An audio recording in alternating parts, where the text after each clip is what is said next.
Buenas noches. Acompáñenme a Hebreos 4:14, por favor.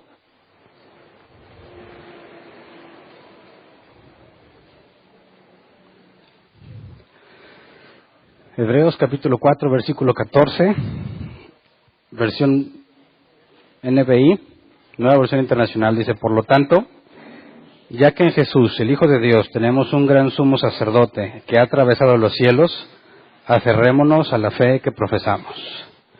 El nombre del tema es Jesús, el gran sumo sacerdote. Y vamos a continuar el mismo capítulo que nos quedamos la clase pasada. La clase pasada vimos lo del reposo de Dios y el reposo que estaba pendiente.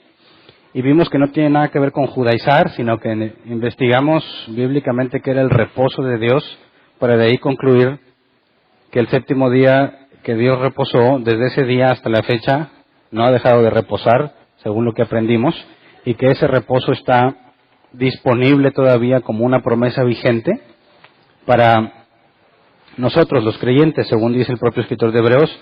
Los creyentes somos los que podemos entrar en ese reposo. Y cerramos con el pasaje que dice que nos debemos esforzar por entrar en ese reposo. Luego, en este pasaje, se va a hablar de Jesús como sumo sacerdote, y ya lo habíamos mencionado en el capítulo 2, el sacerdocio de Jesús, y habíamos dicho que lo íbamos a ver más adelante, así que el día de hoy nos vamos a enfocar en entender cómo es que Jesús es sumo sacerdote, según el orden de Melquisedec, pero, puesto que el autor trata el sacerdocio de Melquisedec más adelante, porque primero hace una advertencia que veremos el domingo, hoy nos limitaremos a ver cómo es que es sumo sacerdote, y si Dios quiere el próximo miércoles nos metemos a entender qué significa que sea según el orden de Melquisedec. Entonces, en el pasaje inicial, cuando dice, por lo tanto, ya que en Jesús, el Hijo de Dios, tenemos un gran sumo sacerdote, cuando dice por lo tanto, nos explica o nos hace ver que es una conclusión de algo que acaba de decir. Así que vamos a leer Hebreos 4, 12 y 13 para entender por qué dice por lo tanto. Los versículos 12 y 13 son los que usa para concluir que dado que Jesús es nuestro sumo sacerdote, podemos aferrarnos a la fe que profesamos. Hebreos 4, 12 y 13 dice: ciertamente la palabra de Dios es viva y poderosa, y más cortante que cualquier espada de dos filos, penetra hasta lo más profundo del alma y del espíritu, hasta la médula de los huesos, y juzga los pensamientos y las intenciones del corazón. Ninguna cosa creada escapa a la vista de Dios. Todo está al descubierto, expuesto a los ojos de aquel a quien hemos de rendir cuentas. Y bueno, este pasaje nos da una información muy importante. La palabra de Dios penetra hasta lo profundo del alma y del espíritu, ¿verdad? Y aquí nos habla de dos elementos del humano, ¿verdad? Alma y espíritu. Algo que nosotros no podemos ver, pero que la palabra llega hasta ahí. Juzga los pensamientos y las intenciones del corazón.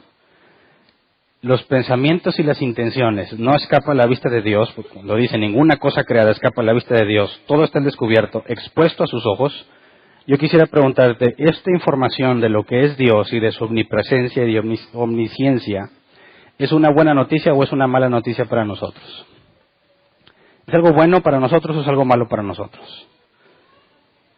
Si yo te preguntara, bueno, Dios es omnisciente y omnipresente, todo lo ve y todo lo sabe, ¿cómo te hace sentir eso?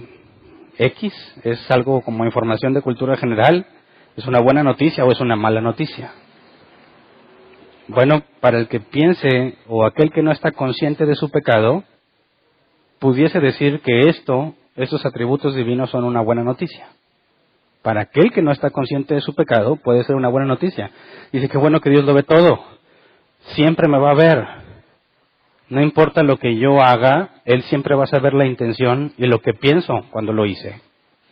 Así que el que no está consciente de su pecado puede sentir que esto es una información útil y agradable. Pero aquel que está consciente de su pecado sabría que esto es una horrible noticia. No sé si me explico. Es horrible. Es lo peor que podría pasarnos. Porque cada cuando nos equivocamos. Constantemente, ¿verdad? Ahora te presentas ante Dios. ¿Es posible que pudiésemos pensar que un pecadillo que cometimos por ahí pase desapercibido, que Dios no se dé cuenta de eso que hicimos y que nos trate como si no hubiéramos hecho nada malo. Imagínate que cada cosa que hiciste, incluso venir a la iglesia, Dios sabe tu motivación al venir. Es decir, Dios no dice, bueno, qué bueno que Hernán vino y me cantó canciones bonitas. Como hace tiempo me enseñaban, lo importante es que vengas y adores al Señor, y cuando adoras al Señor llegas a su corazón, decían. Entonces, bueno, podías vivir como sea mientras el domingo te desahogaras cantándole a Dios. Y si tú le echabas todas las ganas al cantarle a Dios, pues Dios se agradaba de ti. Pero si este pasaje es cierto, Dios sabría mi intención al venir a cantar o mi intención al venir a congregarme. Y si mi intención no es venir a servir honestamente, si no es venir a aprender de Dios, y me vi forzado, obligado o hipócritamente me presento en la iglesia, es imposible que lo engañe, y Él sabe. Y aunque haya cantado con el mejor sentimiento que tenga y todo el feeling, como dicen, y haya yo llorado y me haya deshecho en un mar de lágrimas ante Dios, no lo puedes engañar porque Él sabe tu motivación. Si tú viviste toda la semana ignorando las cosas de Dios y el domingo quieres hacer como una especie de limpia, como estas personas que quizás fuimos como ellos, que viven su vida como quieren, pero de X tiempo, de tiempo en tiempo se presentan ante la iglesia, llámese católicos, llámese cristianos, lo que sea, mormones, testigos de Jehová, y piensan que porque ya fueron a la iglesia hacen un borrón y cuenta nueva y vuelven a empezar el lunes. Incluso a mí de cristiano me decían, Hernán, llénate de la presencia para que durante la semana tengas ahí un guardadito y el próximo domingo pues no llegues tan seco, ¿verdad? No sé si a ti también te enseñaron eso. Entonces tú ibas el domingo y la alabanza y pues no vienes muy de ganas, pero eso es lo que le agrada a Dios. Así que cántele y báilele. Y pues bueno, estás echándole crema para agradar a Dios. Pero de nada sirve porque Él ve lo que realmente piensas y lo que hiciste toda la semana. Y un acto de cantarle y bailarle y llorarle y pasarle al altar no va a borrar de su memoria todo lo que hiciste. ¿Me explico? Lo peor que nos puede pasar como seres humanos es tener un Dios así. Porque no hay forma de engañarlo, no hay forma de convencerlo de que merecemos algo bueno. No hay forma de que nos ganemos su favor porque no podemos ocultar nada ante Él. Así que cada que te presentas a Dios y le digas, Señor, yo estoy agradecido por lo que me has dado, y lo dices falsamente, y en la semana te estuviste queje y queje de la vida que tienes, y decidías ser como ese que no conoce a Dios, que hace lo que quiere, pero tú te aguantas y vienes y le dices a Dios, gracias por lo que me has dado, y eres un hipócrita al momento de decirlo, no pienses que le va a agradar a Dios lo que dices, ni las canciones que cantes, porque Él conoce perfectamente cómo eres. Y si todo lo sabe, nunca lo olvida. Y siempre lo va a tener presente. Así que por eso pregunto, bueno, cuando el autor de la carta a los Hebreos nos describe esto de Dios, nos está hablando de algo bueno o algo malo, algo que nos beneficia o que nos perjudica nuestra condición de pecadores. ¿Cómo puedes agradar a un Dios que ve todo lo que haces, absolutamente todo? Yo no sé si recuerdas tus tiempos de niños, o a lo mejor tú eres mejor portado que yo, pero no era tan difícil a veces presentarnos ante nuestros papás que ignoraban muchas cosas que hicimos malas, le hallabas el modo a cada uno y más o menos le echabas ganillas haciendo lo que les gusta y podías conseguir dinero, podías conseguir permisos, podías conseguir cosas. Y al cabo que mientras no te descubrieran, no habría problema. Cuando te descubrieran, pues ya sabes que te iba a ir mal. Pero mientras no se descubriera, había una esperanza de que pudieses convencerlo de que te dé algo si te portabas bien un periodo de tiempo. Y para mí era común tratar de compensar, oye, préstame el carro y voy a barrer la cochera toda la semana. Y papá tenía que negociar conmigo, no, es muy poco, 2 semanas. No, 2 semanas es mucho. Bueno, media semana la cochera y media semana los trastes, y negocias, órale va. Esa negociación invalidaba todo lo que hayas hecho mal, o sea, era un pacto de que yo hago esto y tú me das esto, órale. Y así se hacía. Yo podía conseguir cosas de papá o de mamá, aunque hiciera cosas nada agradables, y en ese momento, en ese lapso me aplicaba, podía conseguir algo bueno de Él. Y hay muchos cristianos que quieren ser así con Dios, ¿verdad? No, yo lo digo por experiencia. Cuando yo le pedí a Dios un carro, antes de que tuviera carro, mi primer carro, y le decía a Dios, si tú me das un carro, yo voy a llevar mucha gente a la iglesia. Y a los niños pobres los voy a llevar a comer en mi carro. Y a mis amigos que no pueden ir, yo los voy a llevar a la iglesia y voy a hacer muchas buenas obras con el carro, así que dámelo. Y Dios me lo concedió. ¿Y cuántas buenas obras hice? Ninguna. Pero en su momento yo pensé que podía negociar por un periodo de tiempo definido un cierto comportamiento para lograr algo de él, asumiendo que no es consciente de todo lo que hago. Es más, yo pensaba que ni siquiera era consciente de la farsa que estoy prometiendo, porque yo sabía que a fin de cuentas no lo iba a hacer. Y dice, oye, pero Dios te lo concedió por misericordia, no porque me haya creído. Así que cuando el autor empieza a hablar de estos atributos de Dios y dice que lo que él dice es tan penetrante que llega dentro de ti, de manera que nada se puede esconder ante él, entonces eso debería provocarnos terror, aquellos que queremos salvarnos, aquellos que queremos estar con Dios, que sabemos que nuestra condición humana nos limita y por más que nos esforzamos en hacer siempre lo bueno, terminamos tropezando. Y luego acercarte a un Dios que todo lo sabe, que todo lo conoce, que todo lo juzga, nos dejaría sin esperanza de alcanzar la salvación, ¿cierto? A Él no se le olvida ni una sola vez que pecaste. Así que tú te presentarías y dirías, Dios, en esta semana me ha ido muy bien. Y Él podría decirte tranquilamente, ¿y el resto de tu vida? ¿Y esto, y esto, y esto, y esto, y todo esto que has hecho? ¿Tú crees que una semana invalida todo? No, no se puede invalidar. Así que es una situación difícil, es una situación que hace que la salvación sea imposible si hablamos de obras. Jesús le dijo a Pedro y a los discípulos cuando Jesús les enseñó que el rico no entraría al reino de los cielos, o es tan difícil que un rico entre como un camello pase por el ojo de una aguja, que decían, entonces ¿quién podrá salvarse? Jesús dijo, es imposible para los hombres, pero es posible para Dios. Y la imposibilidad de la salvación radica en estos atributos. Es imposible que pases por justo cuando Dios sabe todo lo que tú haces, por qué lo haces y lo que pensabas mientras lo hacías. Entonces, ningún malvado podrá escapar de la vista de Dios ni del juicio de Dios. Y nosotros, podrás decir, pero somos creyentes, ¿verdad? Es cierto, somos creyentes, pero el problema es que seguimos pecando. Y a pesar de ser creyente, pecas y viene a ser peor a que si no fueras creyente. Porque nosotros como creyentes hemos sido capacitados para las buenas obras y no las hacemos.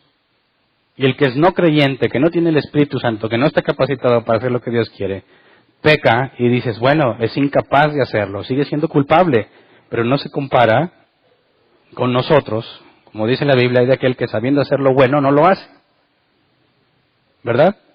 Entonces, mientras más conozco de Dios y mientras más sé de su palabra, más responsable soy de mi pecado, porque más consciente soy a la hora de pecar de lo malo que estoy haciendo.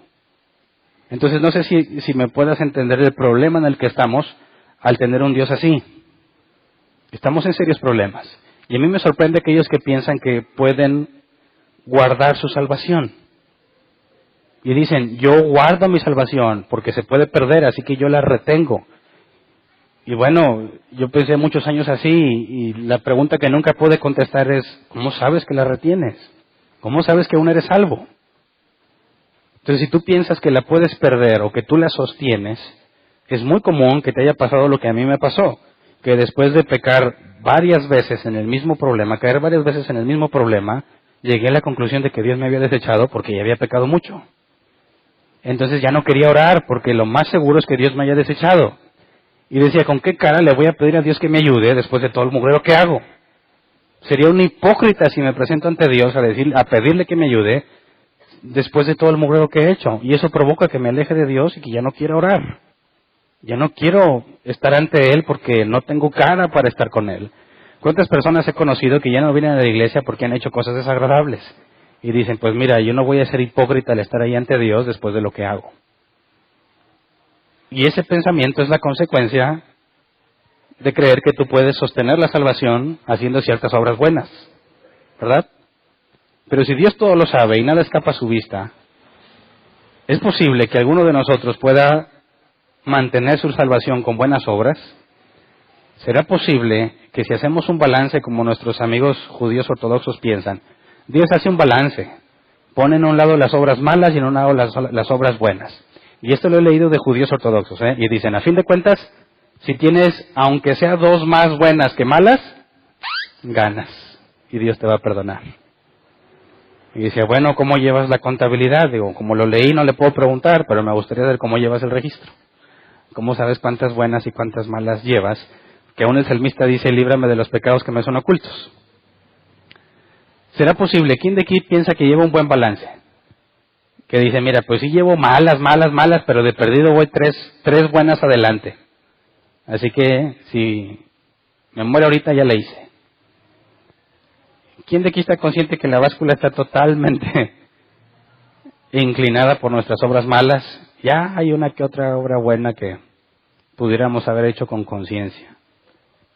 Yo pienso que todo ser humano consciente de sí mismo reconocería que es imposible mantener una balanza entre buenas y malas obras, ¿verdad? Pero ese era el problema de los fariseos. Pensaban que haciendo suficientes buenas obras podían compensar lo malo que hacen. Y se esforzaban con mucho detalle en hacer muchas cosas buenas que ni siquiera venían en la Biblia, que ellos mismos imponían para tratar de demostrar que podían ser justos. Y eran tan detallistas en las cosas que hacían para poder acumular buenas obras a su favor e inclinar la balanza hacia el lado correcto. Pero esa idea de balancear las buenas obras y las malas para nada viene en la Escritura. Y ese es el problema de nuestros amigos judíos ortodoxos, que ellos no son bíblicos, son talmudistas. El Talmud registra todas las tradiciones de los fariseos, es lo que sobrevivió después de la destrucción del templo. Y eso es lo que ellos saben y conocen e interpretan, y no se pueden despegar de ahí. Así que un montón de conclusiones que ellos sacan tiene que ver con el Talmud y no con la Biblia. Y es importante entenderlo porque el autor de Hebreos habla a judíos que están pensando en regresarse al judaísmo, que están pensando en negar a Jesús o rebajar a Jesús al grado de un ángel para no tener problemas con los judíos. Son judíos que veían, en este caso, el sumo sacerdote, el representante del pueblo, un personaje que era respetado y admirado por todos, un personaje que aún los romanos respetaban.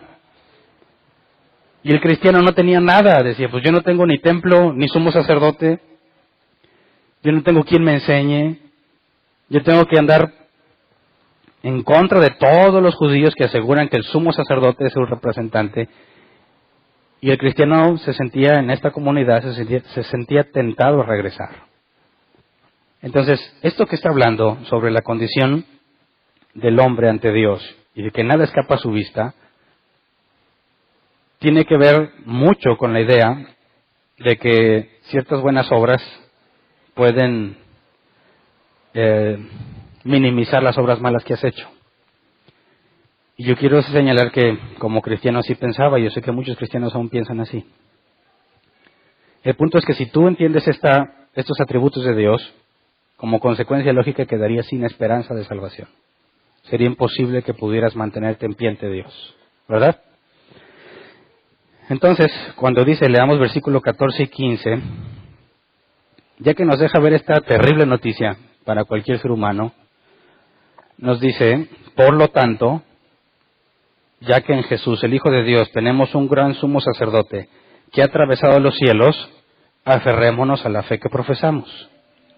Ahora, fíjate, cuando dice por lo tanto, ya que esa terrible condición para nosotros ante Dios, ya que eso es real, necesitamos aferrarnos a la fe por medio de Jesús, que es nuestro gran sumo sacerdote.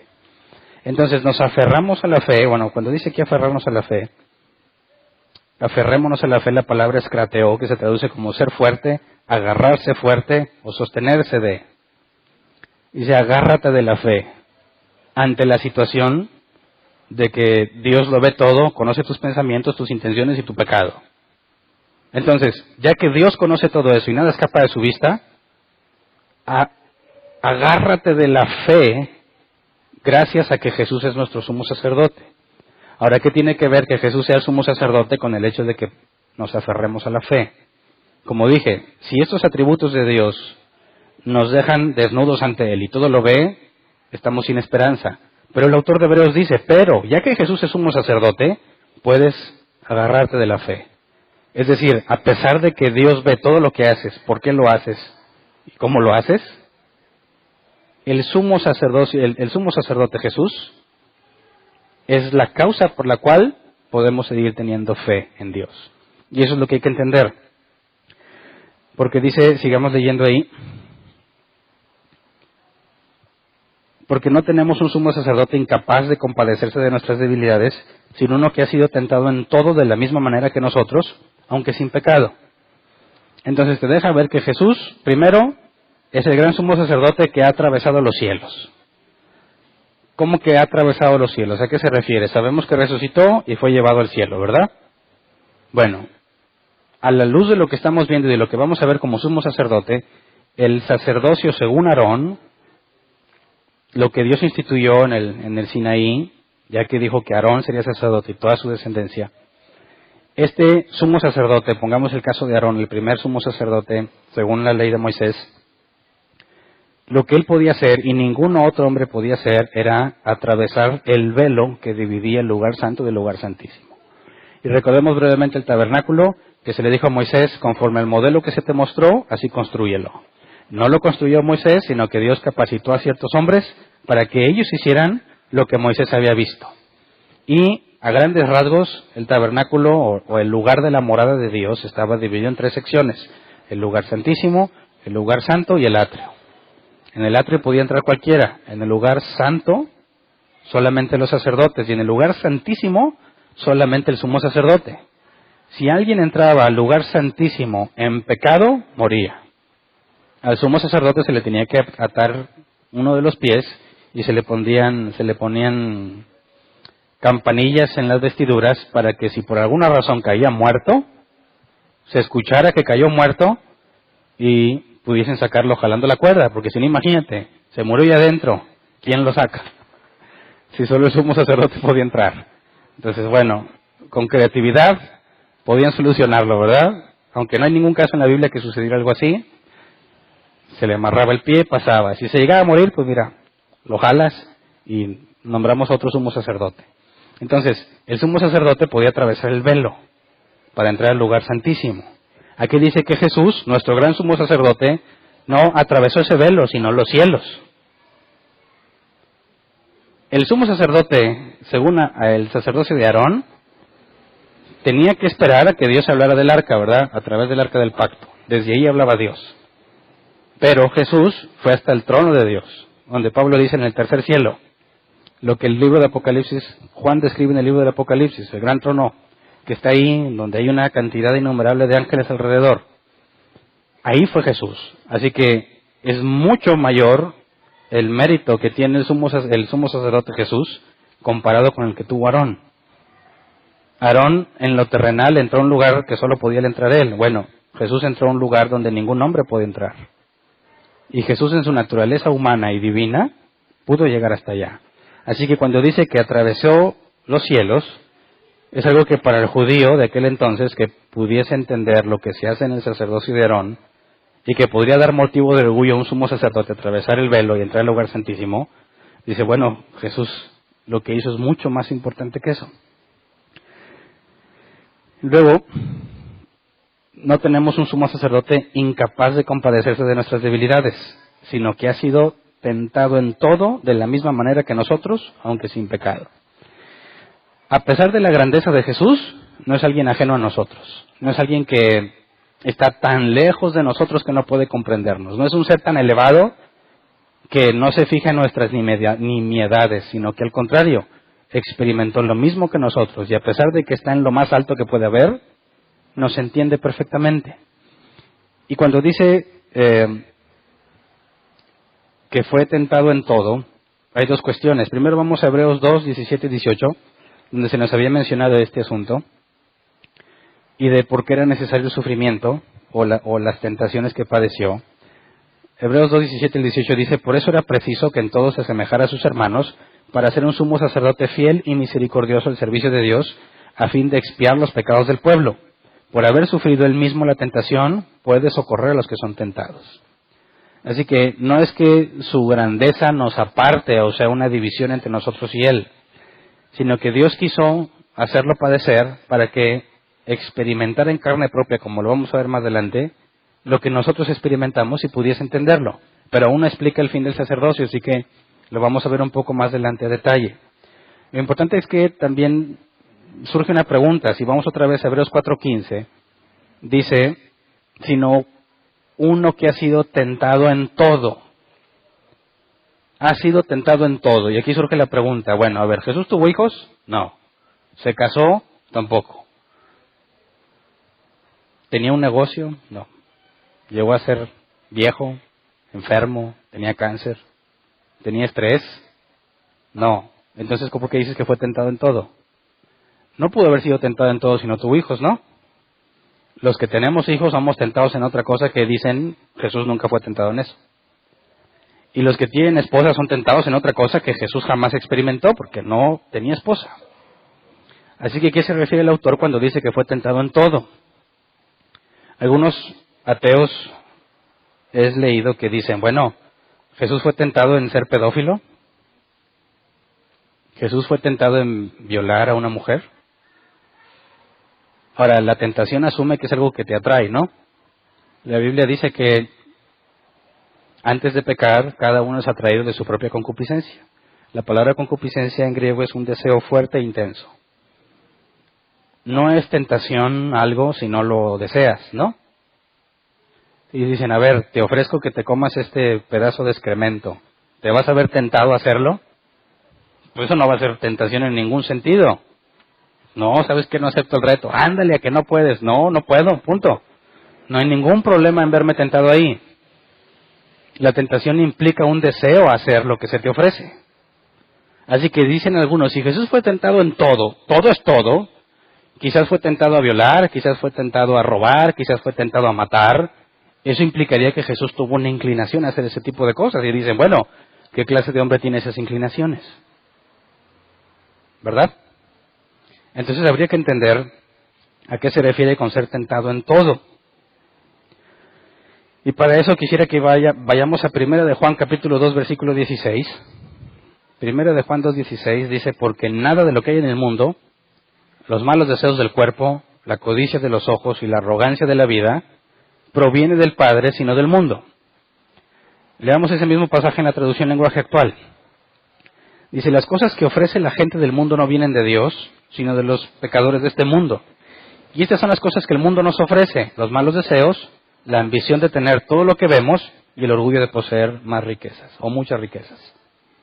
Entonces, lo que nos dice aquí el apóstol Juan es que toda obra mundana, todo lo que hacemos que es del mundo, tiene que ver con estas tres cosas, ¿no? Los malos deseos, la ambición de tener lo que vemos y el orgullo de poseer muchas riquezas. Y si tú lo piensas, toda tentación de cualquier género, con hijos, casado, negocios, lo que sea, todo está basado en una de estas tres cosas, o en la combinación de ellas. Así que si Jesús fue tentado en todo, basta con que haya sido tentado en estas tres áreas para saber y decir con toda seguridad que fue tentado en toda situación, ya que todas las tentaciones se desprenden de estas tres cosas. Y vimos la tentación en el desierto, ¿verdad? Vimos, según la Reina Valera 60, dice que las tres cosas son los deseos de la carne, los deseos de los ojos y la vanagloria de la vida. Jesús pudo haber sido tentado en una de estas cosas de una forma completamente distinta a nosotros. Por ejemplo, cuando Satanás le dijo, convierte las piedras en pan. Cuando le dijo, aviéntate de aquí de arriba del templo que al cabo Dios te va a salvar. O cuando le dijo, si postrado me adoras, te doy todo. En pocas palabras, en esa parte final de la tentación le dijo, no es necesario que vayas a la cruz, nada más adórame y te entrego el mundo. Está basado en estas tres cosas. Y en el registro que tenemos de la tentación, podemos ver que si en estas tres cosas fue tentado, podemos decir que fue tentado en todo, ya que depende de esto. ¿Me explico?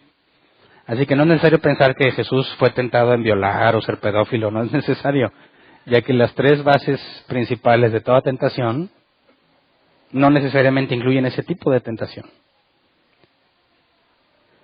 Entonces, podemos saber que en esas tres cosas Jesús fue tentado, y cualquier tentación que tú enfrentes, dado esas tres cosas principales, Jesús la entiende.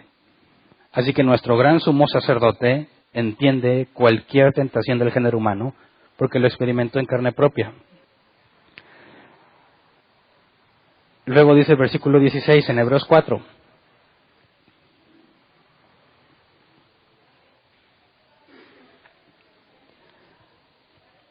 Así que acerquémonos confiadamente al trono de la gracia para recibir misericordia y hallar la gracia que nos ayude en el momento que más lo necesitamos.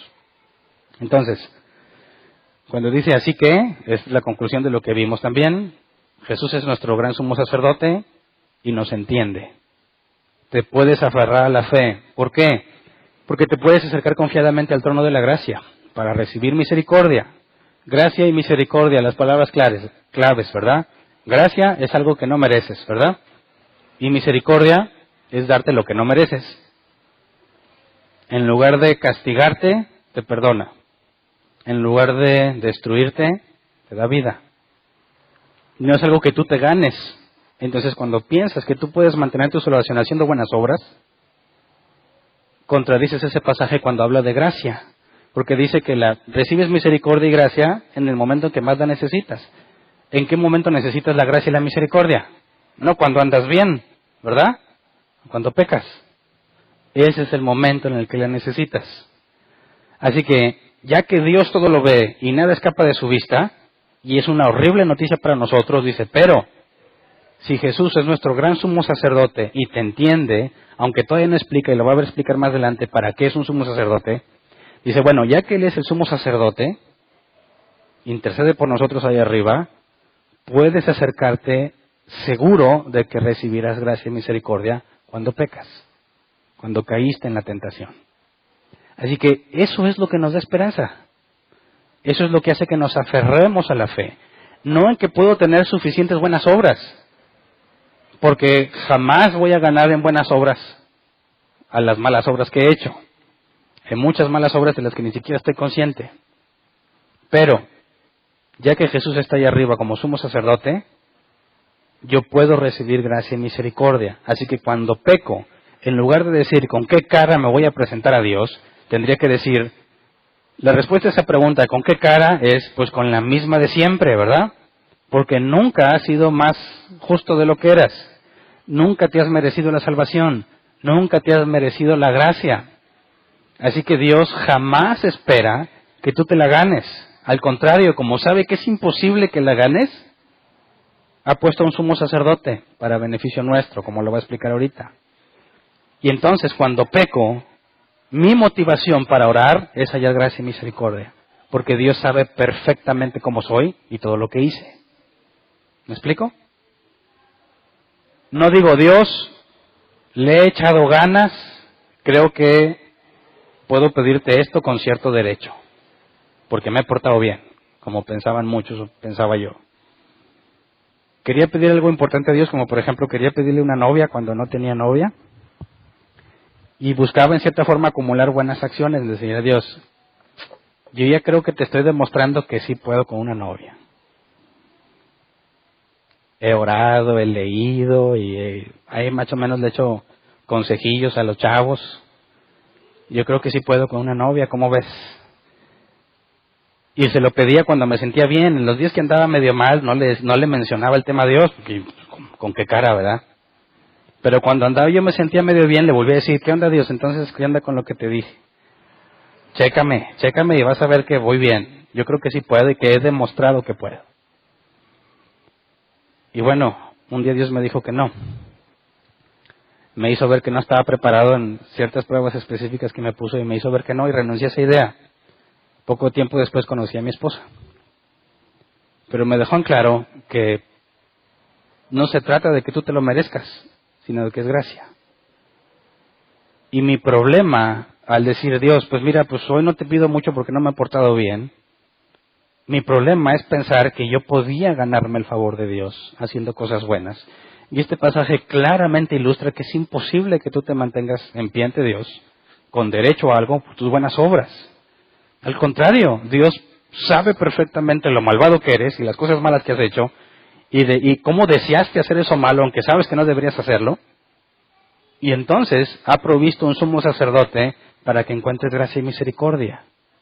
Y esa es la razón por la cual podemos concluir que es imposible que pierdas la salvación. ¿Verdad? Porque pues, digo, yo la puedo perder si me porto tan mal que Dios diga basta. Pero a la luz de ese pasaje, ¿qué pasa cuando pecas? Acudes y ¿qué recibes? Gracia y misericordia, ¿verdad? Ahora se supone que si tú naciste de nuevo, te vas a esforzar en no pecar. Y si vuelves a caer, a pesar de que te esforzaste, encuentras gracia y misericordia. Así que, ¿cómo le haces para obtener la salvación?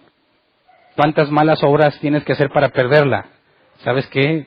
No se trata de acumular buenas obras o malas obras. A los que Dios ha elegido salvar, les va a dar misericordia y gracia. Así que es imposible que pienses que tú te salves, porque cada que pecas y le pides perdón, es su gracia la que te perdona y te deja seguir adelante. ¿Quién de nosotros podría decir, pues yo mantuve mi salvación, por eso me salvé? Digo, qué forma tan ilógica de pensar. A la luz de estos pasajes es imposible que pienses que tú cooperas en tu salvación o que tú haces algo para lograr la salvación. Claramente se nos dice que es por gracia y misericordia que podemos seguir en pie, que podemos seguir perseverando en esta vida. Si tú le quitas la gracia y la misericordia y dejas aún solamente al Dios que todo lo ve y que nada se le escapa, estaríamos todos condenados. Por eso es necesario el sumo sacerdote. Entonces, vamos a Romanos 5, 1 a 2, donde nos habla de este mismo hecho. Dice, en consecuencia, ya que hemos sido justificados mediante la fe, tenemos paz con Dios por medio de nuestro Señor Jesucristo. También por medio de Él y mediante la fe, tenemos acceso a esta gracia en la cual nos mantenemos firmes. Así que nos regocijamos en la esperanza de alcanzar la gloria de Dios. Y aquí está más claro lo que acabo de explicar. Fuiste justificado mediante la fe. ¿Y esto qué significa? Dios dijo, Hernán es justo. Pero no lo soy en realidad, pero fui declarado justo. Declarado justo. No es que lo sea. Declarado justo. Por medio de él y mediante la fe, tengo acceso a esta gracia, algo que no merezco. Soy justo por gracia, no me lo merezco. Mis obras no son de un justo, sin embargo me considera justo. Dice, por medio de él y mediante la fe tenemos acceso a esta gracia en la cual nos mantenemos firmes. Así que si yo sigo en el camino de Dios es por su gracia que me perdona, no por mis buenas obras, ni porque guarde mi salvación. ¿Verdad? Porque soy justo por gracia. Así que nos regocijamos en la esperanza de alcanzar la gloria de Dios. Así que, dado que no se trata de mis obras, sino de la gracia de Dios, entonces puedo tener esperanza en que voy a alcanzar la salvación. No por lo que hago, sino por su gracia. Cualquiera que piense que puede mantener su salvación haciendo buenas obras, no tiene ninguna esperanza de que lo logre. ¿Verdad? Porque en cualquier momento, como pensaba yo, Dios podría rechazarte. Y qué feo se sentía sentir, el simple hecho de pensar que Dios te había rechazado, me daba escalofrío, pues a lo mejor soy como Saúl. Pero según lo que estamos viendo, soy justificado por gracia, mediante la fe, en Jesús, y eso es lo que me mantiene firme. Es importante que lo entendamos porque el domingo vamos a ver que el autor de los Hebreos regaña seriamente a los hebreos que no entienden estas cosas. Y les dice, debiendo ser ya maestros, aún son como niños. Y que hay que explicarles las cosas, los rudimentos, las cosas más fundamentales del cristianismo. Así que es normal que si tú tienes poco en el cristianismo pienses que tú mantienes tu salvación. Es normal. No has entendido muchas cosas que la Biblia dice, pero conforme pasa el tiempo, no podrías mantener esa idea en tu mente conforme vas aprendiendo la Escritura, porque claramente habla de que eres justificado gratuitamente y que nos mantenemos firmes por su gracia. Así que es un proceso normal pensar que tú te mantienes, pero conforme empiezas a enfocarte en ser buena persona, te vas a dar cuenta de lo incapaz que eres. Vas a tener que pedirle perdón a Dios constantemente, porque yo antes pensaba que con que orara cada tercer día ya la hacía, que al cabo que no pecaba mucho. Y yo decía, a ver, ¿cómo anduve ayer? Pues más o menos, todavía le hago para mañana oro. Fíjate lo ignorante. Pero conforme más pasa el tiempo y más te conoces a ti mismo y más Dios te deja ver lo malvado que eres, dice, Señor, líbrame de los pecados que me son ocultos, porque hasta en ignorancia pecamos. Y no puedes andar por la vida pensando que andas bien porque no sabes si dijiste algo que ofendió a alguien. Ni siquiera sabes que está ofendido. Ya pecaste porque tu objetivo es edificar, pero le fuiste de tropiezo. Y tú pretendes decirle, Dios, aquí estoy y me he portado bien. Imagínate la cara de Dios cuando llegas y le dices eso. Con todos los pecados que has hecho que ni cuenta te has dado. Así que no es sabio pensar que tú puedes sostenerte. Lo más sabio que puedes hacer es apegarnos a estos pasajes. Ahora, nos va a explicar, en el capítulo 5, vamos a Hebreos 5.1, nos va a explicar cómo es que nos beneficia que Jesús sea sumo sacerdote. ¿Para qué es un sumo sacerdote? Dice Hebreos 5.1, todo sumo sacerdote es escogido de entre los hombres. Él mismo es nombrado para representar a su pueblo ante Dios y ofrecer dones y sacrificios por los pecados. Para eso sería un sacerdote. Entonces, es escogido de entre los hombres, y aquí habla de elección, ¿verdad? Es elegido, Dios lo eligió. Ninguno puede decir, ¿sabes qué? Hoy yo voy a ser sacerdote. No, Dios lo escoge. Hablando del sacerdocio de Aarón, ¿quién fue quien nombró a Aarón como sacerdote? Dios. Él mismo es nombrado para representar a su pueblo ante Dios, y quisiera que viéramos eso en el original. La palabra representar. Cuando dice para representar, el griego es huper, que se traduce como encima de o más allá. En sentido figurado, se traduce como en beneficio de o en nombre de. Entonces, el sumo sacerdote está en nombre del pueblo. Es su representante, por eso la NBI dice que representa a su pueblo. Pero la palabra original también tiene implícito que esa representación es con un beneficio. Representa para beneficiarte. Entonces, representa a su pueblo ante Dios para ofrecer dones y sacrificios por los pecados. Vamos a Números 15, 27 al 31, donde nos explica en qué casos era válido el sacrificio y las ofrendas. Números 15, 27, 31. Dice, si es una persona la que peca inadvertidamente, deberá presentar como sacrificio expiatorio una cabra de un año. El sacerdote hará propiciación ante el Señor en favor de la persona que inadvertidamente haya pecado. El sacerdote hará propiciación y la persona que pecó será perdonada. Una sola ley se aplicará para todo el que peque inadvertidamente, tanto para el israelita como para el extranjero residente. Pero el que peque deliberadamente, sea nativo o extranjero, ofende al Señor, tal persona será eliminada de la comunidad. Cargará con su culpa por haber despreciado la palabra del Señor y quebrantado su mandamiento. Así que los sacrificios eran por aquellos que pecaban sin darse cuenta. Por eso el adulterio no tenía sacrificio de expiación. Es decir, no puedes adulterar sin darte cuenta, ¿verdad? Estamos de acuerdo en eso, ¿verdad? Porque hay hombres que dicen que ni cuenta se dieron.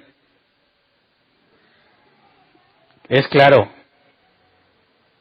no puede ser inadvertido el adulterio. Dices que las cosas se fueron dando y de repente pasó. ¿Cómo? Bueno, trate de explicarles a Dios. En los tiempos de esta ley, morías. Oye, pero déjame pedirle perdón a Dios. No, porque lo hiciste consciente. Muerte. Así que los pecados, el sacrificio que expiaba los pecados era para aquellos en los cuales no te habías dado cuenta. Por eso hay ciertas reglas. Si era una persona, si un hombre y una mujer eran encontrados en un acto sexual, tenía que investigarse seriamente si había sido una violación o si había sido con consentimiento de ambas partes. Si era consentimiento de ambas partes, mataban a los dos. Si se demostraba que era una violación, podían matar al violador nada más. Ahora, había otro tercer caso, cuando los dos habían consentido y la mujer era soltera y el padre podía negociar que el tal hombre se casara con ella, pero no como violación, sino como una relación con mutuo consentimiento. Como la mujer no estaba casada ni él, había opción a casarse. Pero bueno, eso es otro tema. El punto es que si era consciente, no había sacrificio que valiera. No había perdón para ti, morías. Punto. Ahora, si no era adulterio y otro tipo de pecado, simplemente te expulsaban de la comunidad. No formabas parte del pueblo de Dios. Y al no dejarte participar en los sacrificios Y al expulsarte del pueblo, lo que el sumo sacerdote hacía para expiar los pecados del pueblo, no aplicaba para ti. En pocas palabras, seguías con vida, pero condenado. Tan grave era el pecado para Dios. Ahora fíjate, algunos pensamos, bueno, no he pecado tanto, ¿verdad? Así que todavía puedo guardar un poco mi salvación, no la he perdido. A la luz de esto, ¿cuántos pecados necesitabas conscientes? 1. Con 1 morías. ¿De dónde sacamos la idea de que no he pecado tanto y por consecuencia Dios no me ha desechado? Si con 1 es suficiente para desecharte, como lo dice aquí. 1 consciente, quedas expulsado de la comunidad. Si nosotros, siendo cristianos, pecamos una sola vez y fue consciente, como la mayoría de nuestros pecados, ¿qué te hace pensar que todavía tienes chance? No se puede, por eso es por gracia. Entonces, cuando nos dice que está en nuestra representación, quisiera que entendiéramos un poco más a detalle qué significa esta representación. Y aquí hay un caso, imagínate que te demandan y necesitas defensa legal. Necesitas contratar a un abogado para que te defienda, sabes que eres culpable. Y hemos visto muchos casos donde hay personas culpables de asesinato, pero contratan a un buen abogado y termina demostrando que estaba loco y no lo encierran, sino que lo mandan a un centro psiquiátrico.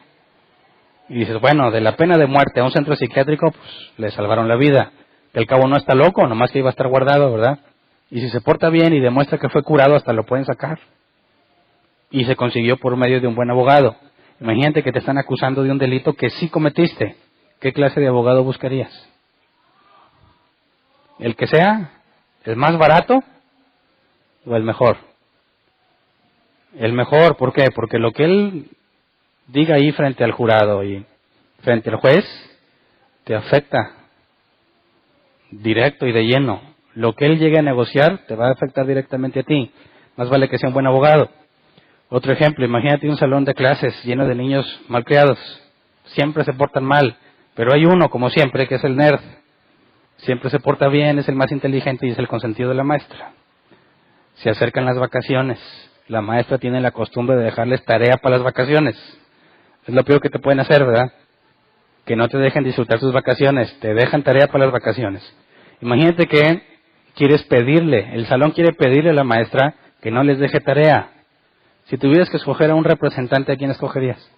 Para ir a pedirle a la maestra que no les deje tarea. ¿A cualquiera? ¿O al consentido? No sé si te das cuenta de la importancia de quién te representa. El sumo sacerdote es en el caso de ellos era su representante. Si el sumo sacerdote era intachable y súper estricto en el cumplimiento de la ley y se presenta ante Dios para pedir misericordia, Dios está diciendo, porque no se lo inventó un hombre eso del sacerdocio, Dios está diciendo, les voy a dar chance ya que todos cometen muchos errores, uno va a ser el especial y si ese hace todo bien y me agrada, les doy chance a todos. Así que para eso servía el sumo sacerdote. Tenía que ser la persona más apegada a la ley de Dios.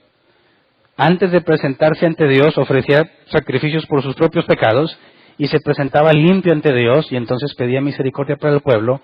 Y lo que se hacía una vez al año decía, Dios, aquí está este sacrificio para que perdones a todos, porque yo soy su representante, y Dios perdonaba a todos por medio de ese representante. Ahora, eso es algo que Dios dio. Eso es algo que en aquel entonces, vamos a ver más adelante en la carta de los Hebreos, reflejaba algo que sucedería después. El hecho de que Dios haya escogido un hombre para representarlo, no significa que esa es la forma en la que Dios nos va a perdonar, sino que Dios estaba anunciando la forma en la que perdonaría a la humanidad, por medio de uno. Nuestros amigos judíos piensan que Dios no puede nombrar a otro como sacerdote porque tendría que hacer las cosas que le encargó a Aarón. Y por eso el autor de los Hebreos empieza a hablar de Jesús como sumo sacerdote y hace un contraste entre el sacerdocio de Aarón y el sacerdocio de Jesús.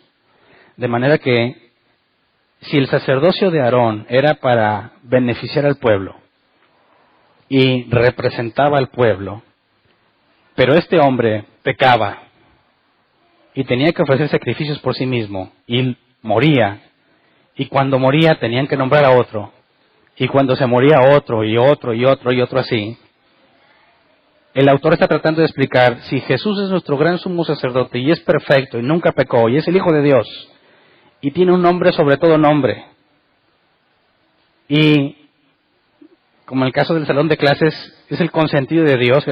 Dios dijo de Jesús, este es mi Hijo amado, escúchenlo, este es mi Hijo amado en quien tengo complacencia. ¿Qué tanto nos beneficiará tener a Jesús como representante nuestro? Por eso decimos que cuando nosotros oramos a Dios o buscamos a Dios, no ve nuestra condición pecadora, sino la justicia de Jesús, que es nuestro representante. Y nos trata como si fuésemos igual de justos que Jesús, por medio del representante que tenemos. Así que, ¿cuál sacerdocio será mejor o cuál trae más beneficio? ¿El de Aarón hecho por hombres mortales o el de Jesús, Hijo de Dios, perfecto, sin mancha, pecado y que no muere? No hay comparación. Entonces, veamos versículos 2 y 3. Dice, hablando del sacerdocio de un hombre mortal, dice, puede tratar con paciencia a los ignorantes y extraviados, ya que él mismo está sujeto a las debilidades humanas. Por tal razón se vio obligado a ofrecer sacrificios por sus propios pecados, como también por los del pueblo. Digo, no podía decir este sacerdote, oye, ya basta, hombre, pues siempre la están regando, tan peque y peque, y ya tengo que ir a limpiarles todo el mugro que hacen. No puede ponerse en ese plan porque él también peca. Y está igual de sucio que todos los demás. Pero Dios lo eligió a él. Si te fijas, aunque no es perfecto, lo eligió y le dice, puedes hacer un sacrificio y yo voy a asumir que te perdono todo y haz de cuenta que eres perfecto. Dice el versículo 4, nadie ocupa ese cargo por iniciativa propia, más bien lo ocupa el que es llamado por Dios, como sucedió con Aarón. Ahora aquí es importante notar que el sacerdocio de Aarón empezó porque Dios lo eligió, pero todos los que descienden de Aarón no significa que Dios los haya elegido. ¿Me explico? Dios eligió a Aarón y dijo, toda su descendencia tendrá el sacerdocio, serán sumos sacerdotes, ¿verdad? Porque todos los levitas eran sacerdotes, pero los hijos de Aarón, sumos sacerdotes. Pero lo digo porque no significa que todos los sucesores de Aarón fueron elegidos por Dios, en el sentido de que eran hombres puestos divinamente hablando, porque podemos encontrar en la historia del judaísmo, por los tiempos de Jesús, que algunos emperadores romanos o gobernadores romanos metieron su mano en el sacerdocio y quitaron sacerdotes y pusieron a los que ellos querían. Cuando se hablaba de Anás y Caifás, se mencionaban los dos como si tuvieran el mismo puesto, porque a uno le correspondía y al otro no, uno era el suegro y el otro no, y los dos tenían autoridad respetada por el Imperio Romano, y el Imperio Romano en distintas ocasiones metió mano y hizo sus ajustes que quiso. Así que no estamos hablando de una sucesión impecable de sacerdotes, sino que el sacerdocio de Aarón empezó porque Dios lo nombró, no hizo nada para merecerlo.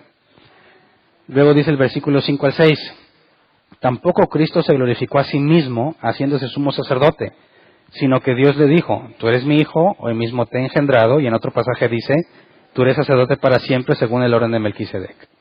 Así que nos hace ver que Jesús no fue un loco que dijo, pues yo voy a ser el sumo sacerdote. Para empezar, era de la tribu de Judá y no tenía nada que ver con el sacerdocio. Así que, ¿de dónde se saca que Jesús es sacerdote? Yo he visto esa objeción muchas veces entre los judíos ortodoxos. Dicen, Jesús no puede ser sumo sacerdote, no puede ser ni siquiera sacerdote, porque no es de la tribu de Leví. Es de la tribu de Judá. Y la tribu de Judá no tiene nada que ver con el sacerdocio.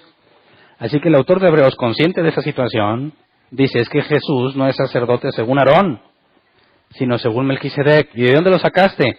De estos dos pasajes en la Escritura. Cuando dice, tú eres mi hijo y mismo te he engendrado, es el Salmo 2. Y lo leímos la clase pasada, o antepasada. Y en otro pasaje dice, tú eres sacerdote para siempre según el orden de Melquisedec. Y ese es el Salmo 110. Y ese quisiera, aunque ya lo leímos, que lo leamos otra vez. Salmos 110. Desde el versículo 1, dice, así dijo el Señor a mi Señor, siéntate a mi derecha hasta que ponga a tus enemigos por estrado de tus pies. Que el Señor extienda desde Sion el poder de tu cetro, domina tú en medio de tus enemigos, tus tropas estarán dispuestas el día de la batalla, ordenadas en santa majestad, de las entrañas de la aurora recibirás el rocío de tu juventud, el Señor ha jurado y no cambiará de parecer, tú eres sacerdote para siempre, según el orden de Melquisedec. El Señor está a tu mano derecha, aplastará a los reyes en el día de su ira, Juzgará a las naciones y amontonará cadáveres, aplastará cabezas en toda la tierra. Beberá de un arroyo junto al camino y por lo tanto cobrará nuevas fuerzas. ¿De quién habla este salmo? Del Mesías, ¿verdad? Leamos un pasaje que Jesús usó para callar a los fariseos. Mateo 22, 41 al 46. Normalmente vamos a ver en los evangelios que le hacían preguntas a Jesús para tratar de pescarlo en algún error. Preguntas y preguntas. Los maestros de la ley, los fariseos y los saduceos. Preguntas y preguntas. En este caso, es Jesús quien toma la iniciativa y les hace una pregunta. Dice, mientras estaban reunidos los fariseos, Jesús les preguntó, ¿qué piensan ustedes acerca del Cristo? ¿De quién es hijo? De David, le respondieron ellos. Entonces, ¿cómo es que David, hablando por el Espíritu, lo llama Señor? Él afirma, dijo el Señor a mi Señor, siéntate a mi derecha hasta que ponga a tus enemigos debajo de tus pies. Y ahí está citando el Salmo 110, ¿verdad? Dice, si David lo llama Señor, ¿cómo puede entonces ser su hijo?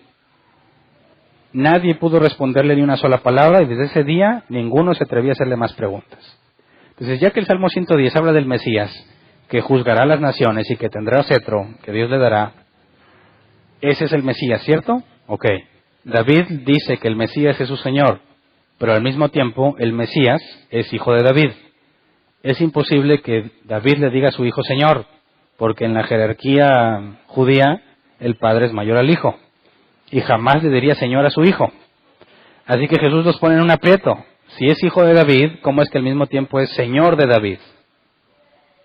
Y lo más importante que dice el autor de Hebreos es que ya que este salmo habla del Mesías, del Cristo, el Mesías, el Cristo, también sería sacerdote, porque dice, como leímos la cita en el Salmo 110, déjame acelerar tal cual dice, el Señor ha jurado y no cambiará de parecer, tú eres sacerdote para siempre según el orden de Melquisedec. Así que, según el autor de los Hebreos, este salmo resuelve un problema que los judíos han tenido durante mucho tiempo. Los judíos, la gran mayoría de ellos, piensan en la posibilidad de dos Mesías. Hay profecías que acerca del Mesías que dicen que va a triunfar y va a reinar. De hecho, los judíos ahorita dicen que Jesús no puede ser el Mesías porque no hay paz. Dicen, no hay paz, no hay un rey sobre Israel, no hay un rey que gobierne todas las cosas. Si Jesús fuera el Mesías, estaríamos viendo eso ya. Y como no es un rey ni nada de eso, entonces no puede ser el Mesías, ¿verdad? Pero también hay profecías que hablan del siervo sufriente, que habla de que sufriría. Isaías 53, el tipo del Mesías que vemos en José el Soñador. Hay muchas referencias a que el Mesías sufriría. Entonces ellos dicen, no pueden ser las dos cosas al mismo tiempo. Así que seguramente habla de dos hombres. Un Mesías triunfante y un Mesías sufriente. Un Mesías que viene a sufrir y un Mesías que viene a reinar. Bueno, este Salmo 110 deshace esa idea de que hay dos, porque al Mesías, al que David llama Señor, también se le llama sacerdote, según Melquisedec. Y el sacerdocio y el reinado del Mesías, que ahorita en Israel tienen que ser dos cosas separadas, no puede ser sacerdote el rey, no puede ser sacerdote el rey ni sacerdote rey. No pueden intercambiarse, tienen que ser personas separadas. Este salmo demuestra que es una misma persona. Y aparte demuestra que, aunque sea hijo de David, como hombre, es mucho mayor a David. Y la única persona que puede cumplir con ser hijo de David, pero al mismo tiempo mayor a David, es Jesucristo, Dios, hombre. ¿Me explico? Porque en su naturaleza humana es hijo de David, pero como es Dios también, es mayor a David. Así que el Mesías no podría ser un hombre natural. No puede ser hijo de David y mayor a David. La única forma de solucionar este salmo, esta profecía, es con la persona de Jesús, Dios encarnado. Por eso cuando Jesús se lo comenta a los fariseos, no había respuesta, porque no tienen solución a esto. Entonces el autor de los Hebreos nos demuestra que Jesús es sacerdote, porque es el Mesías, y así estaba profetizado. Así que no se nombró a sí mismo, sino que Dios lo nombró sumo sacerdote según Melquisedec. Y no nos da información hasta que este punto sobre Melquisedec, lo veremos más adelante. Por último, vamos a Hebreos 5, 7 al 10.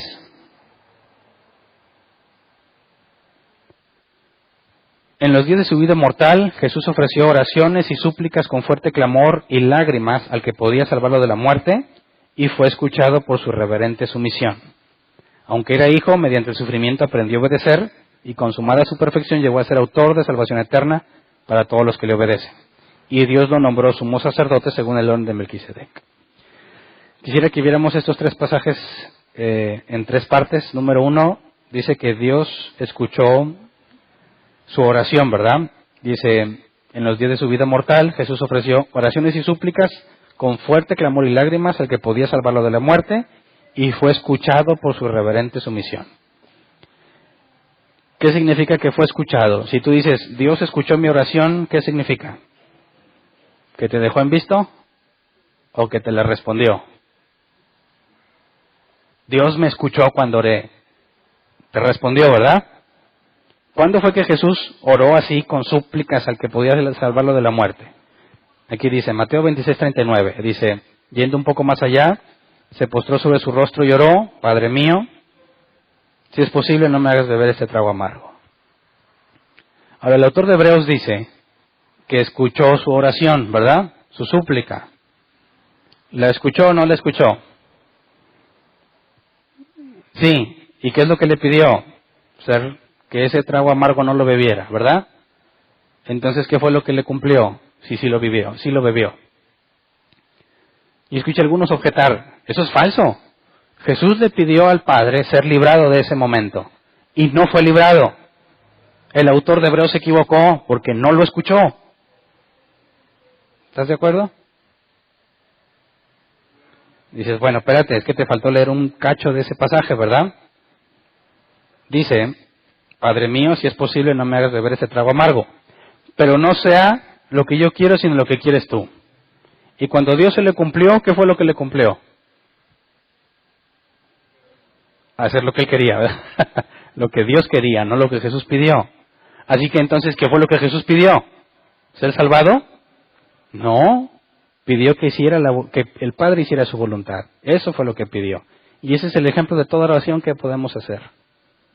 Si tú le vas a pedir algo a Dios, dile exactamente lo que sientes. Dios, yo no quiero vivir esto. Pero mi oración no es pedirte que no lo viva. Mi oración es pedirte que hagas tu voluntad a pesar de que no quiero. Y te aseguro que te la va a cumplir. ¿Verdad?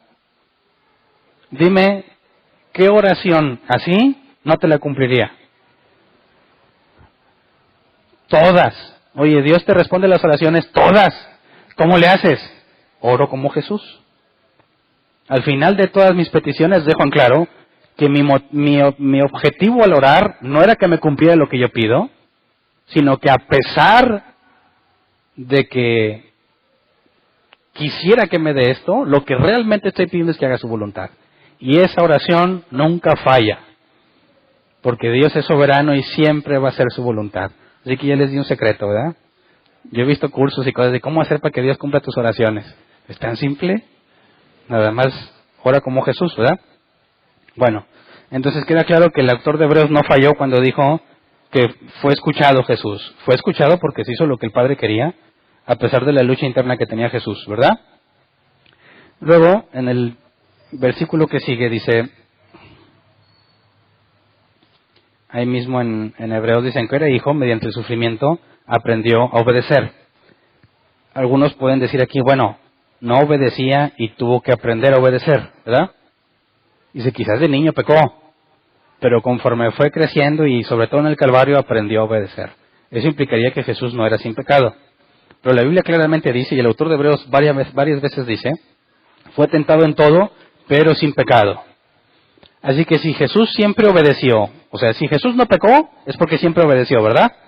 Entonces, ¿qué significa? Que por lo que padeció aprendió a obedecer. Ya que Jesús siempre fue obediente. No tuvo que aprender a ser obediente. Siempre fue obediente. Entonces, ¿qué significa? Que por lo que padeció, aprendió a obedecer.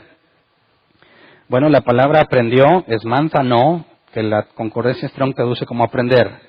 El diccionario Helps lo traduce como aprender por experiencia o aprender hechos claves.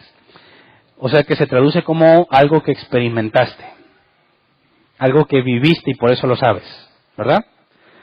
Y cuando dice obediencia, la palabra griega es upakoe, que se traduce como obediencia según la concordancia Strong, pero según el diccionario Helps, se traduce como sumisión a lo que se ha escuchado. Así que según el original podemos decir que Jesús no es que aprendiera a obedecer, sino que experimentó el someterse a lo que escuchó. En pocas palabras, experimentó la consecuencia de obedecer a Dios. Experimentó hasta la última consecuencia, que la Biblia dice, porque fue obediente hasta la muerte y muerte de cruz, por eso fue exaltado hasta lo sumo. Entonces no te está hablando de que Jesús no era tan obediente y aprendió, porque la Biblia dice que nunca pecó, siempre fue obediente. Lo que nos está hablando es de la experiencia que vivió por obedecer. Y esa experiencia que vivió por obedecer, lo puso sobre todo nombre. Porque siendo justo padeció como pecador, y Dios reivindica su nombre y demuestra a todo mundo que era injusto lo que hicieron, y lo recompensa por ser obediente hasta el grado extremo. Así que no está hablando de que pecaba y luego no, ¿verdad? Y luego el versículo 9. Y consumada su perfección llegó a ser autor de salvación eterna para todos los que le obedecen. Y Dios lo nombró sumo sacerdote según el orden de Melquisedec. Y la cuestión de salvación eterna la va a explicar más adelante, así que la voy a explicar más adelante. Porque aquí dice, es autor de la salvación eterna, pero no te da las bases para demostrarlo. Lo va a demostrar en capítulos posteriores. Y cuando dice que lo nombró sumo sacerdote según el orden de Melquisedec, pues es la profecía del Salmo 110.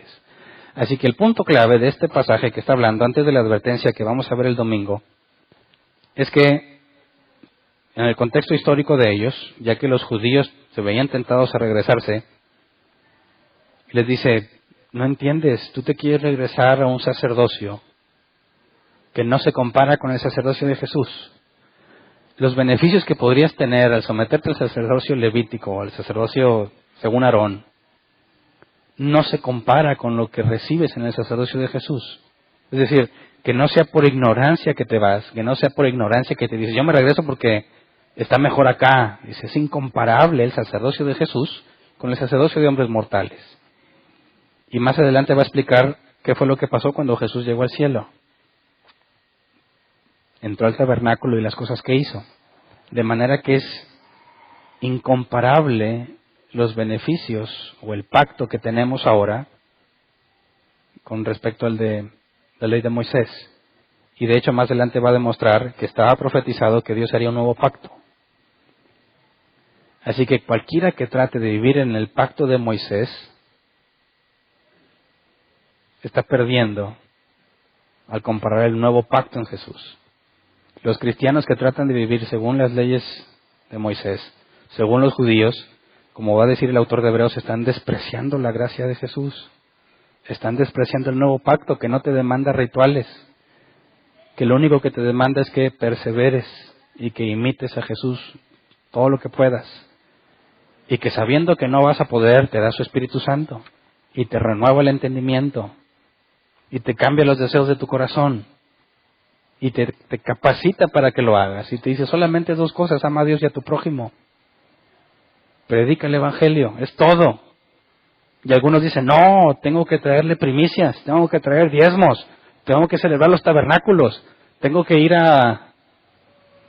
tengo que comer cierto que es kosher, tengo que comer kosher, cosas solamente permitidas, no me puedo contaminar con lo otro. En ciertos días tengo que prender en cierto orden las velitas, porque si no, no jala. Y tantas cosas que dices, ¿para qué? Si esas cosas externas son incapaces de cambiarte en lo interno. ¿Verdad? Podrás prender velitas y comer ciertas cosas especiales y por dentro seguir siendo un vil pecador. Como Jesús le dijo a los fariseos y a los maestros de la ley, sepulcros blanqueados. Por fuera haces cosas sorprendentes. Muestran una sumisión muy detallada a lo que Dios dijo, pero por dentro son igual que cualquier pecador. Pero piensan que al hacer las cosas por fuera se ganan la aceptación de Dios. Así que fíjate qué contundente es el autor de los Hebreos al explicarle a los que quizás consideren regresar atrás lo inútil que es regresar. Por eso nosotros como cristianos, bajo el nuevo pacto, no tenemos nada que envidiar a los judíos. No tenemos por qué tratar de imitarlos, ni por qué tratar de ayudarles a construir su templo. Es franca rebeldía a lo que el Nuevo Testamento enseña. Algunos dicen, es el pueblo de Dios. Bueno, la Biblia dice claramente que no todo el que desciende de Abraham es hijo de Dios. No todo el que se circuncida. El judío es el que es circuncidado en el corazón. Los que son como Abraham, de fe.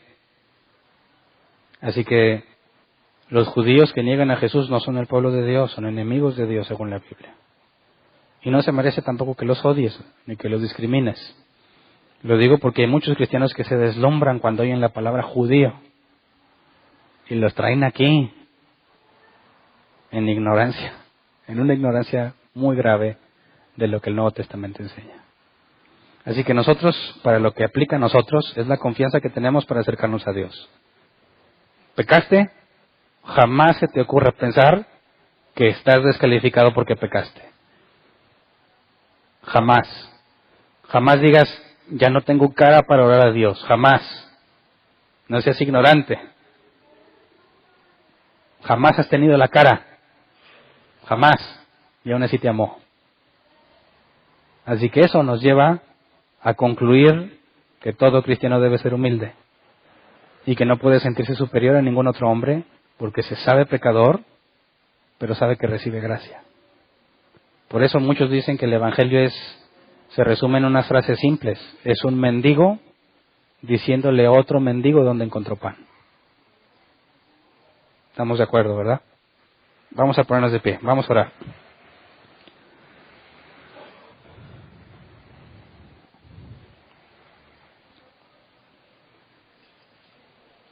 Yo no sé cómo andes en tu vida, pero de que has pecado, has pecado. Así que examinémonos, ya que Dios sabe todo lo que hacemos y por qué lo hacemos. Lo más sabio que podemos hacer es sincerarnos y decirle exactamente que pecamos y que pecamos porque así quisimos. Y que al principio parecía una excelente idea y que quizás hasta lo disfrutaste, pero estás consciente de lo grave que es y de tu condición ante Él. Y necesitas pedirle misericordia. Nada de que yo como hijo de Dios declaro y ordeno. Dices, no. No estamos en posición de ordenar ni de pedir. Lo único que podemos recibir y necesitamos es misericordia y gracia. Así que hagamos eso, Señor. Nos presentamos ante ti por medio de lo que Jesús hizo, porque tú nos diste fe en Él y por medio de lo que es Él ante ti, nuestro representante, podemos entrar confiadamente al trono para hallar misericordia y gracia en el momento en que más lo necesitamos. Y lo necesitamos siempre y todos los días. Porque las obras malas que no queremos hacer, terminamos haciéndolas. Señor, tú nos conoces a la perfección. Tú nos hiciste, nos diseñaste, conoces cada aspecto de nosotros y cada una de nuestras obras.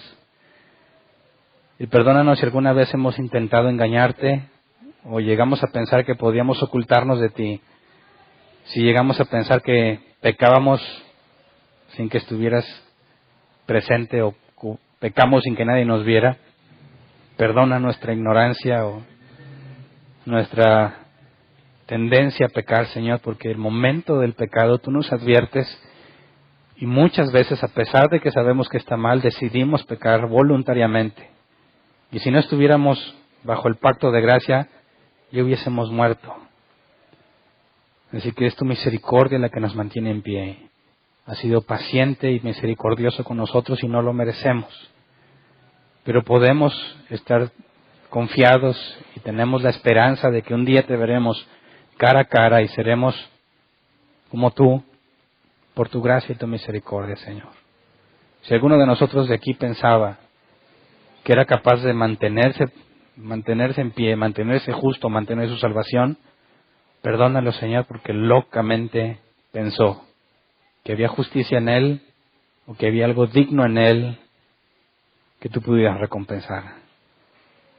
Señor, perdónanos si llegamos a pensar así y concédenos vivir humillados ante ti, reconociendo que no hay nada de valor en nosotros en que pueda aportar a nuestra salvación No hay nada que podamos hacer para contribuir a la salvación, no hay nada que podamos hacer para merecerla.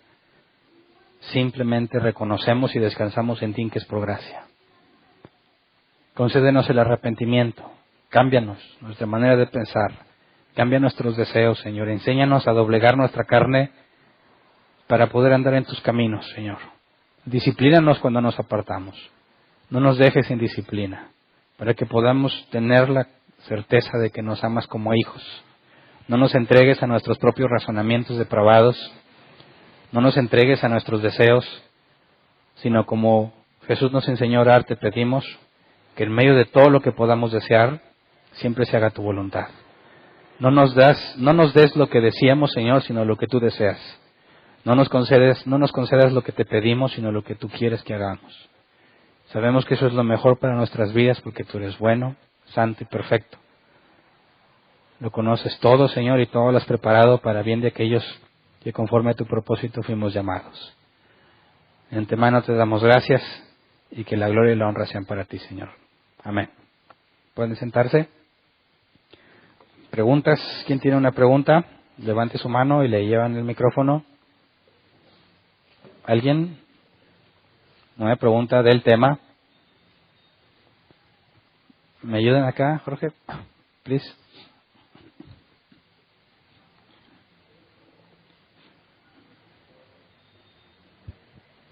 Sí, buenas noches. Buenas noches. Ahorita que mencionaste sobre el sumo sacerdote que entraba al lugar santo, ¿verdad? Y que le ponían campanitas y todo eso.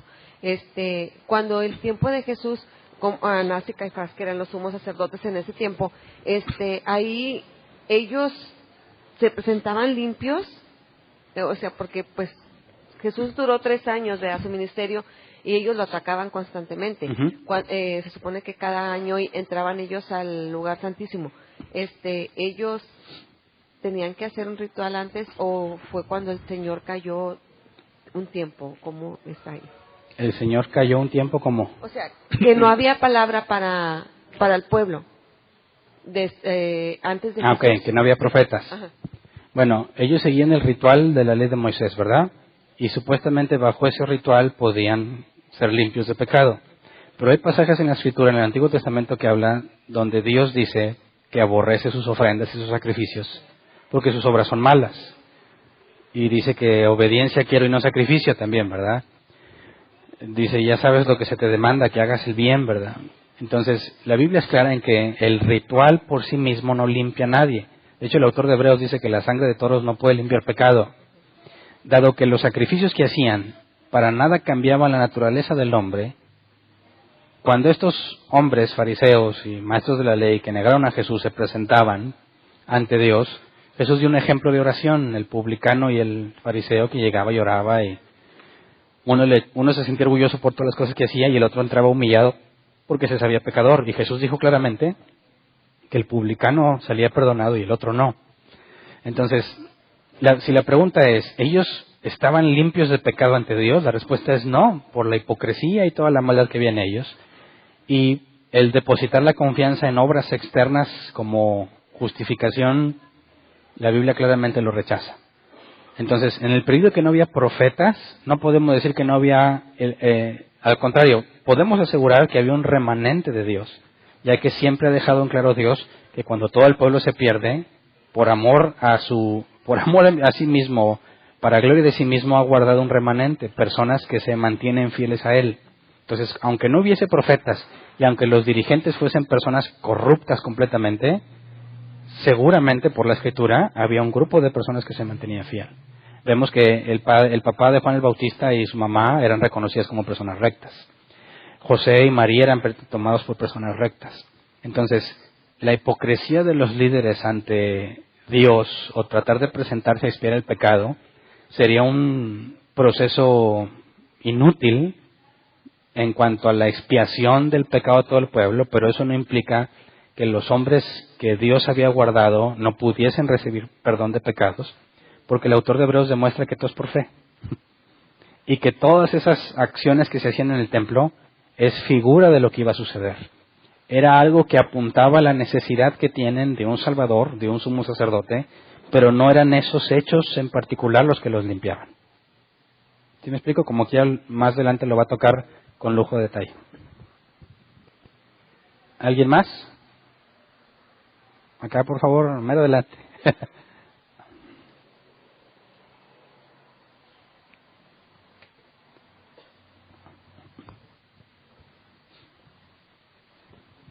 Oye, Hernán, por eso no debemos de, bueno, hablando de Hebreos 4, que es 12 creo, donde dice que la palabra es más viva, Ujú.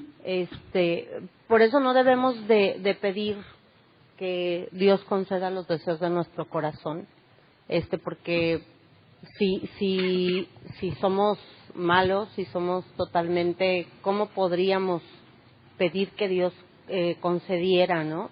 Si estamos desnudos ante Él, si Él sabe todo lo que tenemos y pues lo que tenemos no es bueno. Entonces, ¿cómo podríamos, por ejemplo, que es muy usado, ¿no? En un cumpleaños, decirle que Dios conceda los deseos de tu corazón, Okay. ¿no? O sea, si es gravísimo, porque pues imagínate que Dios nos concediera lo que Bueno, está en nuestro corazón. yo creo que ya habría que hacer una diferencia. Hay un salmo que dice, deleítate a sí mismo en el Señor y Él te concederá los deseos de tu corazón. Y lo he dicho varias veces, la palabra conceder está mal traducida, es poner. Él pondrá los deseos de tu corazón. Entonces, si tú tienes a un hijo de Dios que se deleita en las cosas de Dios, ¿qué va a desear? Que se haga su voluntad. ¿Dios le va a conceder los deseos de su corazón? Sí. Entonces, el problema no es el deseo del corazón, sino que desea, ¿verdad? Entonces, tú le puedes decir a una persona, como dicen, una persona cristiana que tiene evidencia de que ama a Dios y ama su ley, ama a Dios y ama su palabra. Tú le puedes decir que Dios conceda los deseos de tu corazón, pero digamos que la Biblia nos da otra pauta que dice que Dios nos cumplirá todo conforme a su voluntad. Entonces decimos, bueno, habría que, para ser bíblicos y no regarla, podemos decirle, bueno, Dios conceda los deseos de tu corazón que sean conforme a tu voluntad. Y listo. Estoy seguro que lo va a cumplir, ¿verdad? Okay. ¿Alguien más? ¿No? ¿A la 1? ¿A las 2? Y a las 3. No hay preguntas más.